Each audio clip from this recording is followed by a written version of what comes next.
Heyo everybody, Haku here with my live reaction for Tower of God Chapter 595 for Season 3, Episode 178. And yeah, I almost forgot to throw this up on screen, I'm gonna be honest. I was okay, yeah, I waited for the chapter to come out, time to start recording, almost forgot to actually put the chapter up on screen. Hopefully I would have remembered by the time I started reading. But yeah, either way, as of last chapter, it feels like Gideon's leaving, the Bomb and El Baba conflict, that conflict's wrapping up. So it feels like the action that we were currently in is kind of done. So with that over, then it feels like we're kind of in a place to start moving into what's next, to start transitioning more into whatever the next thing is, which is presumably, again, with the title of last chapter and everything, it's presumably going to the Sprout. So with that in mind, I don't know what we could get this week. We could get there's so many different characters going on. I don't know what we're going to get, but I feel like I'd be happy with like anything. If we get like the Rachel and Warrior stuff, I'm really interested in that. If we get the FUG stuff, I'm gonna be super excited. If we get more Gustang and or Traumare, that's exciting. More of what's going on with Bellerir and the family heads of the Lopobia family, I think that stuff is like really interesting. Bellerir's character is pretty compelling so far, especially like after last chapter. So I'm interested to see where that leads. And then we have all of Bomb's group who now have Purpur captured. You've got Cha there. There's a lot of different characters that can do a lot of different things. We have Tiara and Mate with us who are cool. Lobanon, who's probably going back to his forces and going to the Sprout. I do hope before Lobanon leaves, we get like some kind of Lobanon Laura moment, Lobanon Lilial moment, some kind of family thing while they're all in the same place. At least something quick before he leaves. I think that would be nice, a Lobanon with his family moment, since we haven't really seen that yet. So yeah, any of that I'd be super interested in. So I'm going to start reading, but right before I do, I did want to say that this Tuesday, I think, is when they usually stream. Amy Angel, again, featuring Dr. Bonehead as kind of the +1. I think they're going to be reacting to the chapter 550 like screen time stuff and the character poll stuff. So if you're interested in that, again, go check that out. I think that'll be this Tuesday. But because of like sending all the stuff over to them for that, it got me looking back at the notes, and I compared like the screen time versus the popularity to see like who's the character that's been around the most that just is not popular. People do not like them, and that's not a divisive character, because a divisive character means that they have fans. If somebody is unpopular, that means that nobody cares about them, nobody likes them. So it's like, who has the least amount of popularity, who's just been on screen a lot, and who has the most popularity that we've barely even seen? I think that the most popular character compared to what little screen time they have is probably Zahard. It's whoever has less screen time, I didn't look at the exact number, between Zahard and Garam. Whoever has less screen time between Zahard and Garam is the most popular with the least amount of screen time. So it's like Zahard, Garam, characters like Phantominium, characters like that. Also, I would say Inietta and Kun Marco Asensio were both pretty popular compared to the little screen time they had. Arlen is another one very popular who haven't like, we've only really just seen like glimpses and flashbacks and stuff. As for the other way around, characters that have been around a lot that just aren't popular, the least popular character compared to their screen time is Traveler. Beyond Traveler, it's like Beyond Traveler, it's Poropo, and then Gato and Kanzone. Apparently that little subplot did not work out very well, because they are the least popular with a bunch of screen time. In addition to that, you've got like Michael and Apple, Kasano, characters like that. But either way, that was just something I was thinking about and wanted to bring up. Let's start reading. We're starting out with the title page here, Heading for the Arena 2. And then we're starting with Gustang. Okay, so we get Gustang this time around. Okay, we have a horizontally flipped panel here. The ship's, oh, that's probably the ship that has the book. Yeah, we see... Oh, God, I'm blanking on names today. It started Richemont. I was going to say it started with an R. I was just thinking of Michel. I was thinking of Ruini, but no, it's Richemont. Disembarking. Lord Gustang, I brought you the book, sir. He holds it out. I'm so glad that I was able to complete the mission you assigned to me. Here's the book for you to read. So I feel like it's too easy for him to get his memories back already. I feel like we're going to be cliffhanging on that for a little bit longer. Like maybe he doesn't read it until the day of the showdown or something. But it feels too easy for him to get his memories back like right now. The book floats over to Gustang. I've served the purpose I was born for. Okay, so were these guys, Richemont and Michel said they were born from his words. Are they literally born from his words? And if so, then does that mean that he's doing whatever they were like, oh, it's said that Enryu can create life from Shinsu. If that's so, is Gustang doing that? Does this count as creating life from Shinsu? I will now return to a mere line of text. I hope the book rescues you from the ignorance that's been tormenting you, sir. Okay, so Michel, Richemont's dead, basically, I guess. So Michel and Richemont aren't even, like, really people, it would seem. Here it is. The book is finally back in my hands, and we're seeing Traumeré and the arrogant Kraken. Oh? Is he going to use the Shipwan Ryu, like, warpless warp? Because that looks kind of like the same effect. He walks inside. Sits down. Is he? Okay, maybe he's actually going to read, but we aren't going to get to know what he learns yet. Okay, it seems like he is at least doing the bomb thing. Oh, actually, no. Actually, did he open it up and the pages are blank because bomb absorbed the information? It's empty. So Gustang can't get the memories back because bomb took them. So Bomb now has Leviathan and the contents of the book, meaning he has both Gustang and Traumeré's memories, and now neither of them can get them back without Bomb. The contents of this book were given to someone worthy of knowing the truth. No matter how hard I try to erase my sins, I've committed the sin of ignorance by rewriting history. There's only one truth granted to me. The fact that all 13 of us are sinners. Okay, so Gustang left this to himself, being like, screw you, future me, because you rewrote history, pretty much.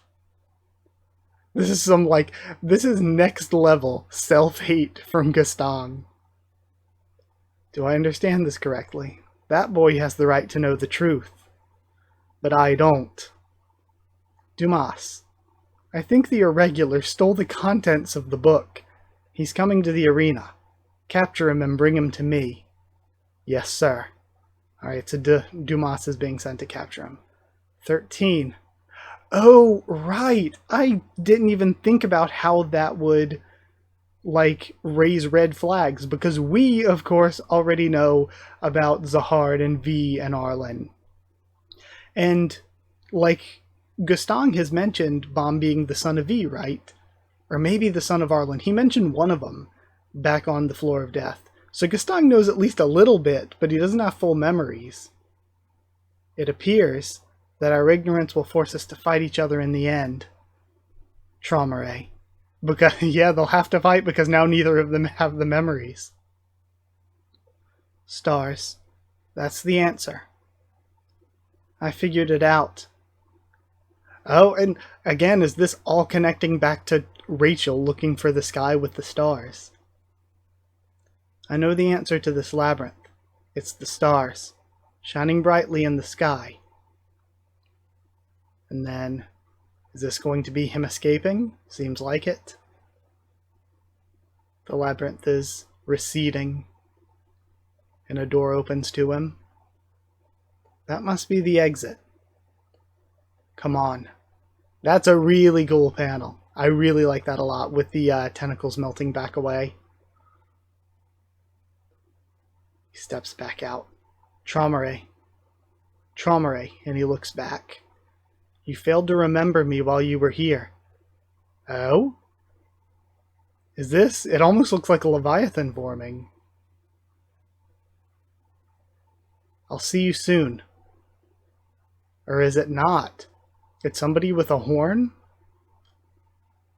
And I'll see you soon as well.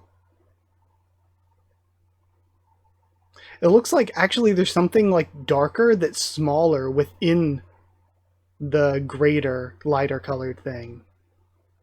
Ah, man, so many mysteries. And it kind of hurts because I can't like, I feel almost like I can't like waffle too much about what I think it could or couldn't be, because some of you were like 12 chapters ahead, and I don't want to get spoiled whether I'm right or wrong at guessing things. At first I was thinking Leviathan because of the shape, but now I'm like, no, the shape is different. And just, I'll see you soon. It looks like they have a horn. Didn't remember while they were there. It's probably not Luzlek. It might be him getting, like, I'll see you soon, though. It's maybe something to do with the sprout? Or maybe it is. I don't know. The shape doesn't seem right anymore to be Leviathan, though. Who was that? Ah, right. There's the Icarus stuff, too. The shape doesn't seem right to be Icarus either, though. And he walks out. Traumare, I don't care. Traumare's like, I'm happy living in ignorance. I don't want the memories. Let me live. Let me just hang out in my room. Has Gustang already left? He looks. Congrats on solving the riddle. I'll tell you the location of the arena. And then the next message. The Sprout. What in the world is he up to? I'd better hurry. Okay, so this is Shinwanryu travel, or it might just be the, like what not Gustang, like what Yurik used back on the Floor of Death, where he used compression to, like, compress space between himself and wherever he's traveling so that he can fast travel. It might be something like that, how the irregulars are, like, warping. And so since Bomb's an irregular, this is also something that he could learn, to just warp somewhere by compressing space. If that's what it is. The station with Bomb and his teammates. A third party. You mean there's another party in this war aside from the Zahard family? That's right. Ever since they appeared in our family, my father's allowed them to steer the war in whatever direction they like. I don't want to go against my father's wishes, but Mate and I both feel that they're a threat. So we've been following my father's orders while trying to hold them back at the same time. Who are they? Is Kirin working with them as well? Okay, so probably talking about the group chat revolution. Probably, although not even we yet know exactly who's behind them. Oh, right. Did you receive the arena location? Yes, but now that the submarine is gone, we don't have any way of reaching so the submarine's gone. Now that the submarine's gone, we don't have any way of reaching the arena. If we split up, we'll have to walk through a minefield to reach the arena, and the whole area is crawling with soldiers from both sides. Without the submarine, it won't be easy for both teams to reach the Sprout in time. So, I thought Cha and Serpent Master were still on the submarine. I guess it left off screen, because I was thinking maybe what's his face? Goruro just like stole it, just got out of there with it. But I also feel like Cha wouldn't let him easily do that without us being shown it on screen. So maybe like they purposefully split up? Are you just being negative again? No. Then we must think of some other way.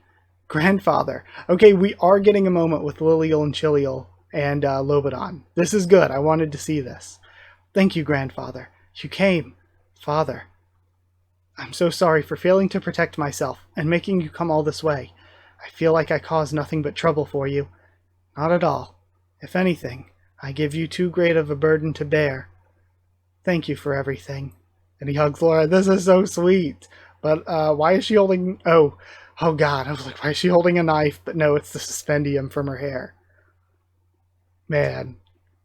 We can no longer trust Kirin to look after the well-being of our family. I love this moment. We're going to travel with our troops to the place where we received an SOS signal from. Then we'll rescue the branch leaders and defeat Kirin. Now, let me return to the main point. We need some way of traveling there quickly. Let me handle that. And a ship shows up, it looks like a pufferfish.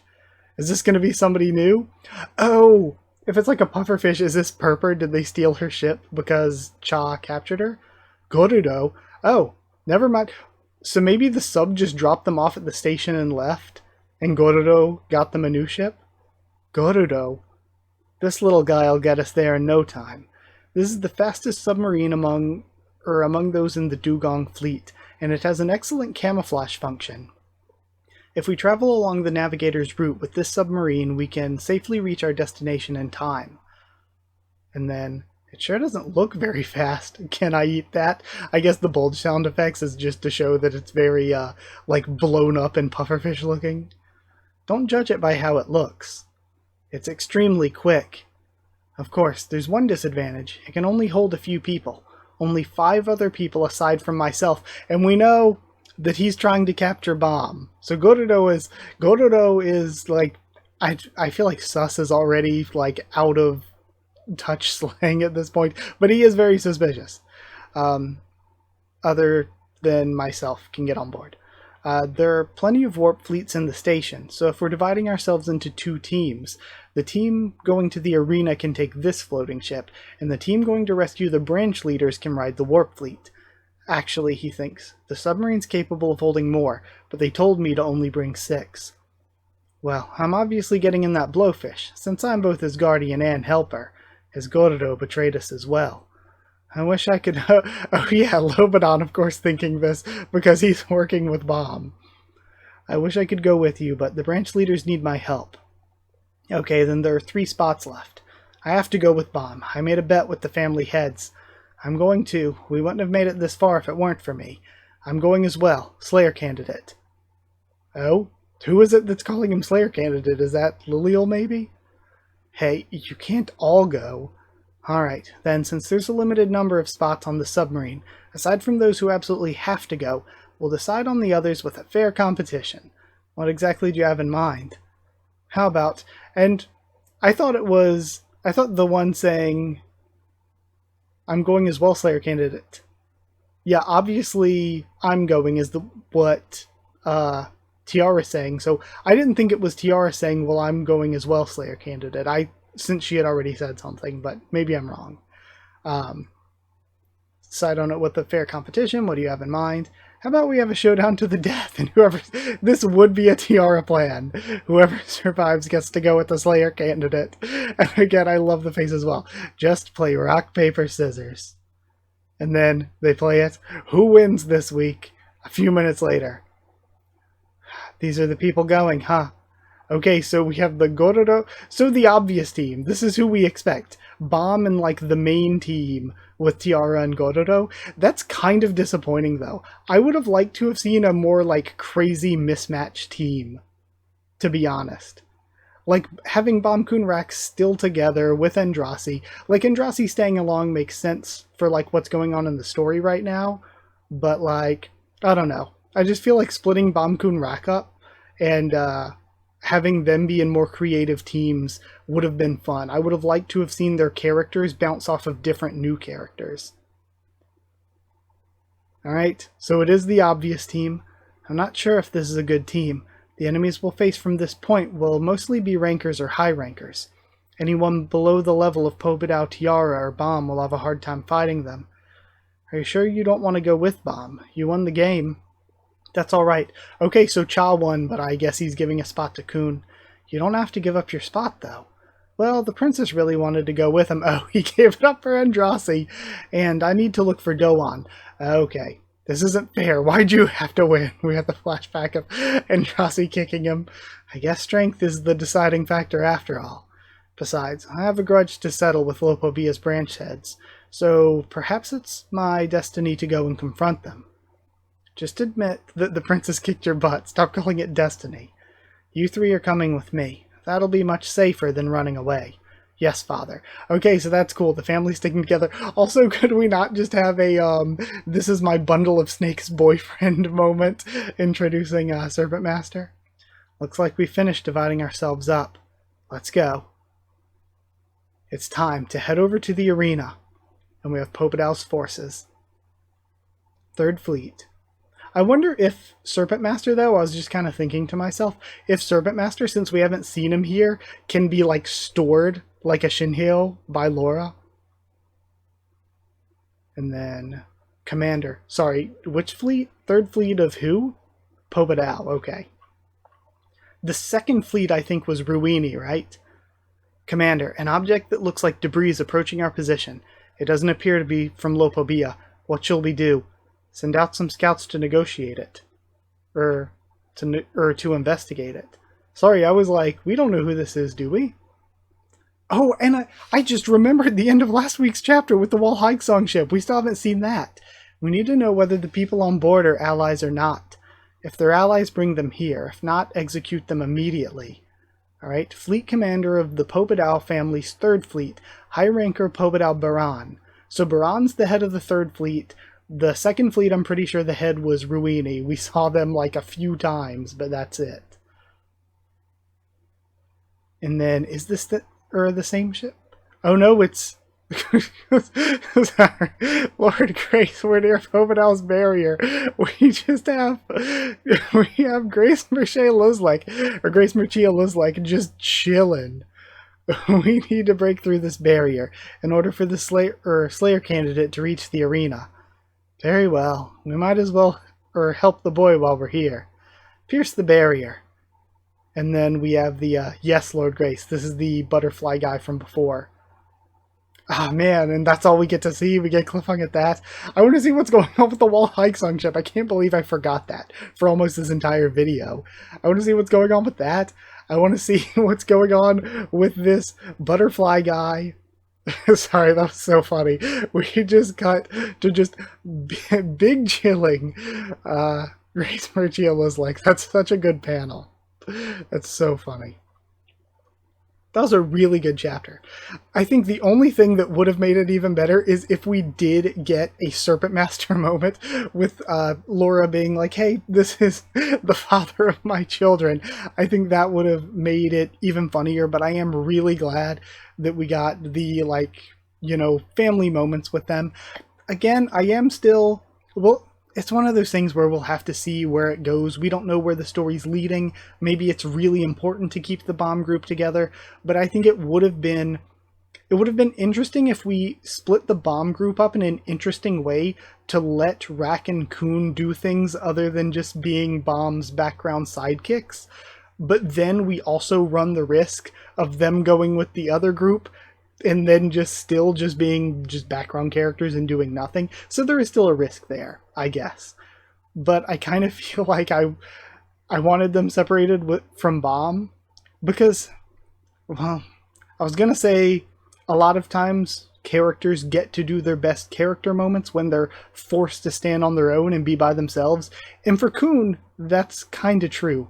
But for Rack, I feel like Rack's best moments are with Bomb rather than away from Bomb. I can't really think of very many good Rack moments that came away from Bomb outside of, like, Workshop Battle. I guess he did have his stuff where he, like, sacrificed himself to try to protect the others at the end of, at the end of Name Hunt, and then got sent to Hidden Floor early. There is that. But, yeah, I don't know. We'll have to see where it goes. Maybe story-wise it is important to split them up this way. But I just would have liked to see more creative, different groups. We didn't see Purpur, though, this chapter.